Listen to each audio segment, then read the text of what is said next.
Hello. All right. We'll see how much of this I get through in 12 minutes here. But 21 years ago, I had a dream to build an animation studio.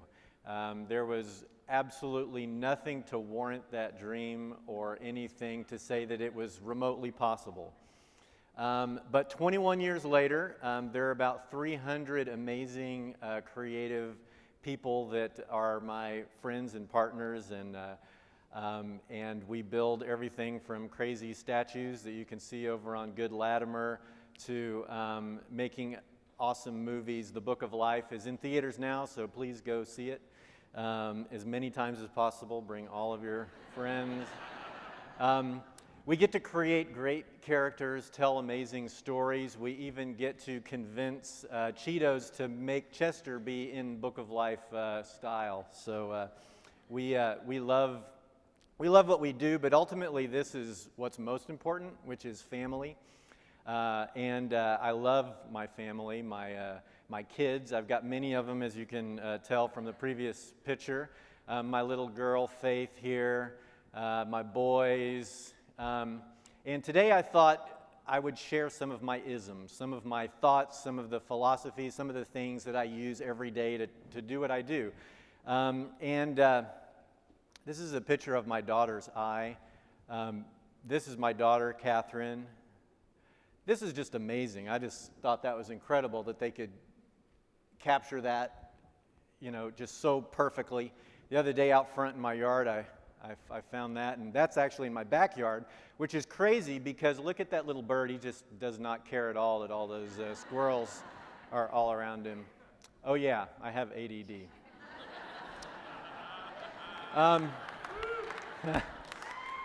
I am called to overcome, not just survive. Are you squandering your time and resources on the wrong things? I can't emphasize enough how there is no reason or justification for the dream and the vision that I had.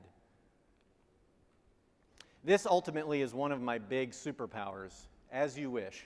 Okay, so take this phrase, add it to the end of everything you feel, everything you think, everything you say, as you wish.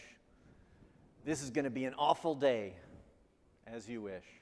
This is never going to work, as you wish. This is the worst client ever, as you wish. What you'll find is that it actually isn't as you wish. But it's what you're feeling, and it's what you're thinking, and it's what you're saying. You're 75% of the way there. The action's just a little tiny thing that's going to come next. So what you've got to do is you've got to change what you feel and what you're thinking and what you're saying, because that's what you're going to get. So you've got to start where you are, you've got to use what you have, and you've got to do what you can. And you've got to begin with the end in mind. What do you want? What is it that you want? What are you trying to do? You've got to act like you own the place. Now, I tell this to everybody at Real Effects, and, they're like, well, yeah, that's easy because you started it and you do. Well, the thing is that I acted like this before I started Real Effects. I acted like this at the other places that I work. And the fact of the matter is, I'm definitely not in charge. It is a monstrous army of people. But you have to act like you own the place. And don't do anything stupid. So, now it may be, in the long run, stupid. That's okay. You just can't think it was stupid at the time. You have to believe in what you're doing. Because it's amazing. If you act like you, how many people have you seen or heard that are like, I wouldn't do it that way. This doesn't make sense. That's not how I would do it. If you act like you own the place and you won't do anything stupid, if you believe passionately in what you're doing, it's amazing how everything starts to work out. Because everything you do should elicit an involuntary guttural reaction of delight and surprise, of whoa. You have to work smart and hard and respect the genius of and. Why did or get so much power?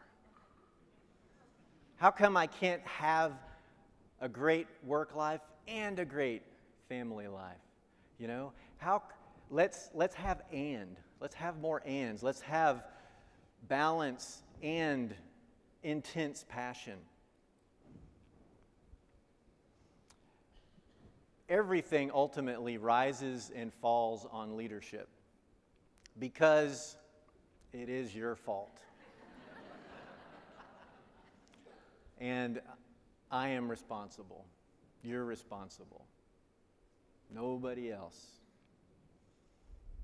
So, one of the tricks that I do is to try to work at the speed of thought. Try to make it more like a jam session. Now, some of the things that I'll share here are going to be very much related to what I do in the world of animation and pixels and all that kind of stuff.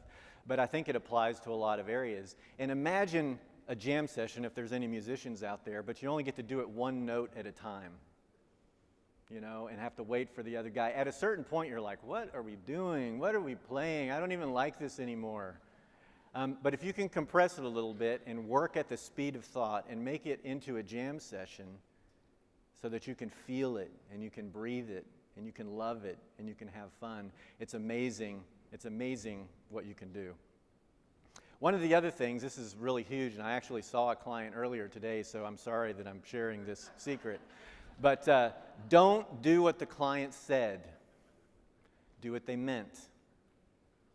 This is an example of that. This is something we did for Warner Brothers. Wile E. Coyote here. Whenever they originally gave this to us, they said, we want to bring these characters back to life. We want to have them in stereoscopic 3D. We want to have it in front of movies. And they sent us these redesigned little short, squatty characters that just looked nothing like Wile E. Coyote.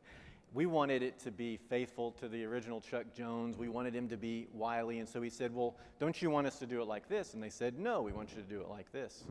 So what we did is we spent the weekend, we redesigned it to look like this and said, how about this? And they loved it. And we got to make the characters, and they look amazing. They didn't run these that much, but they look incredible. We got to figure out how to get them to be seen more. But the point of that was, if we just do what people say, if we just do what our clients say, if we just do what our bosses say, we miss it, because a lot of times our words are not actually what we mean. And this is another big part of what I do. So a simple little puzzle here. You've got to connect all the dots. You can only use 4 straight lines, and you can't lift the pen. This exemplifies my life every day. How are we going to do that? How are we going to pull that off? How are we going to make that happen? We don't have enough time. We don't have enough money. We don't have enough resources. We don't have enough, whatever. How are we going to do it? Well, the obvious thing is 1, 2, 3, 4, right? But we missed a dot. Well, for some people in Hollywood and for some people on Wall Street, I'll just buy another line. But good enough is not good enough, and I can't buy another line. But I don't want to leave any dots out. So there's got to be a way. There's got to be a way. 1, 2, 3, 4. Why not? Who said? Who said there were boundaries there? What if we do it this way? You have to care more about it than your client, than your boss, than your coworkers. You've got to love it. And you must be present to win.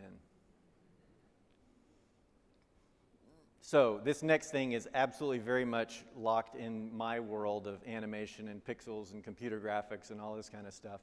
But I want to tell you about the P channel. It's my other secret weapon. So in computer graphics, you've got red, green, and blue pixels. Everybody with me so far? All right. And with the images we create, we also have these things called an alpha channel that lets us map transparency.